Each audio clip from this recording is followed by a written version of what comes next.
ഹൈറിച്ച് എന്ന തട്ടിപ്പ് കമ്പനി വഴി മണി ചെയിൻ നടത്തി നാട്ടുകാരെ പറ്റിച്ച പ്രതാപൻ ഇപ്പോൾ ജയിലിലാണെങ്കിലും ഭാര്യ ശ്രീനയും കുറച്ച് പെരുങ്കള്ളന്മാരും ചേർന്ന് ഇപ്പോഴും ആളുകളെ പറ്റിക്കുകയാണ്.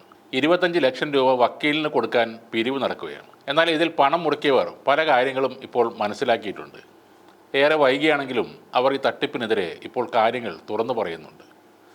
ഹൈറിച്ചിലെ ഒരു വനിതാ മെമ്പർ പറയുന്നത് കേൾക്കുക. അതെ, പ്രതാപൻ വലിയ ധീരനും ഓൺട്രപ്രണറും ഒന്നല്ല. ഈ ഓൺട്രപ്രണർ എന്ന് പറഞ്ഞ വാക്കിന് അപമാനിക്കരുത്. അതൊക്കെ നല്ല അന്തസ്സായിട്ട് ബിസിനസ് ചെയ്ത് നല്ല അന്തസ്സായി ജീവിക്കുന്ന ആൾക്കാർക്കൊക്കെ വേണ്ടി പറയുന്ന ഒരു വാക്കാണ്. ഇങ്ങേര് PhD എടുത്തിരിക്കുന്നത് വേറെ പല കാര്യങ്ങളിലാണ്. അത് എന്തിലാണെന്ന് തട്ടിപ്പിൽ PhD എടുത്തിരിക്കുന്നു എന്ന് വേണേ പറയാം. അതിൽ ഇയാള് ഭയങ്കര ധീരനായിരിക്കും, ഭയങ്കര വീരനായിരിക്കും. അതൊക്കെ ഞങ്ങൾ സമ്മതിച്ചു. അല്ലാതെ നേർക്ക് വഴിയുള്ള ഒരു ബിസിനസ്സിലും ഇയാൾ അതൊന്നുമല്ല. നേരാവണ്ണം ഒരു കാര്യം ഇവിടെ ചെയ്തിട്ടില്ല.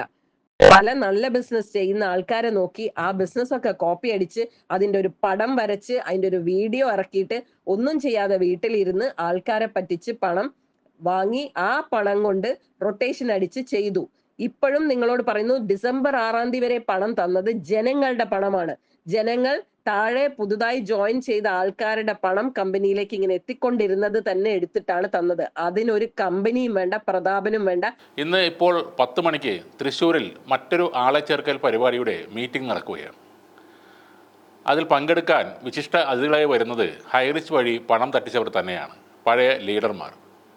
കോടിക്കണക്കിന് രൂപ മുക്കിയ ആ പഴയ ലീഡർമാർ ഇപ്പോൾ വേഷം മാറി നിങ്ങളുടെ മുന്നിൽ വീണ്ടും എത്തുകയാണ്. ഇതിലൊക്കെ പോയി തലവെച്ച് കൊടുത്തിട്ട് 6 മാസം കഴിയുമ്പോൾ ഞങ്ങളുടെ ഇൻകം നിന്നുപോയി എന്നും പറഞ്ഞ് കരയുന്നതും നമ്മൾ തന്നെ കാണേണ്ടി വരും. ഹൈറിച്ച് നടത്തിയിരുന്നത് വെറും ആളെ ചേർക്കലും പണം പിരിക്കലുമാണെന്ന് നമ്മളൊക്കെ 1 വർഷം മുന്നേ പറഞ്ഞതാണ്. അന്ന് എല്ലാവരും നമ്മളെയൊക്കെ ചീത്ത വിളിക്കുകയും ചെയ്തു. ഇപ്പോൾ അവരുടെ ആളുകൾ തന്നെ പറയുന്നത് കേൾക്കുക. എന്ത് ബിസിനസ്സാണ് പ്രതാപനും ശ്രീനയും ചെയ്തതെന്ന് അവർ തന്നെ കൃത്യമായി ചോദിക്കുന്നുണ്ട്. കുത്തിച്ചെകഞ്ഞ് അന്വേഷിക്കാൻ നിന്നില്ല. അത് നമ്മുടെ തെറ്റ്. അത് തന്നെ ഞാൻ ഇപ്പോഴും പറയുന്നു. നമ്മൾ മണ്ടന്മാരായി പോയി. അവര് ഞങ്ങളെ മണ്ടന്മാരാക്കി എന്ന് ഞങ്ങൾ ആക്സെപ്റ്റ് ചെയ്യുന്നു. ആ തെറ്റ് ഇപ്പൊ അറിഞ്ഞ സമയമായപ്പോ നമ്മൾ അത് തിരുത്തുന്നു.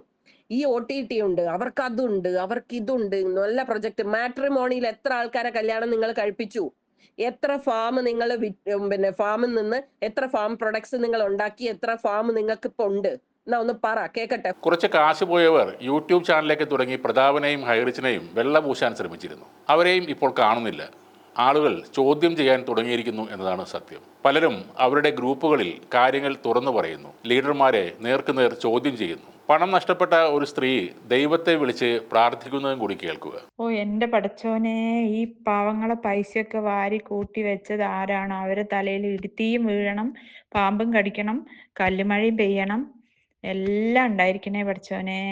സർവനാശത്തിലേക്ക് പോകുന്നത് ഹൈറിച്ചും അതിലൂടെ കാശ് പറ്റിച്ച ഈ കള്ളന്മാരും തന്നെയാണ്. അത് ദൈവം ചെയ്തില്ലെങ്കിലും പോലീസും കോടതിയും ചെയ്തിരിക്കും.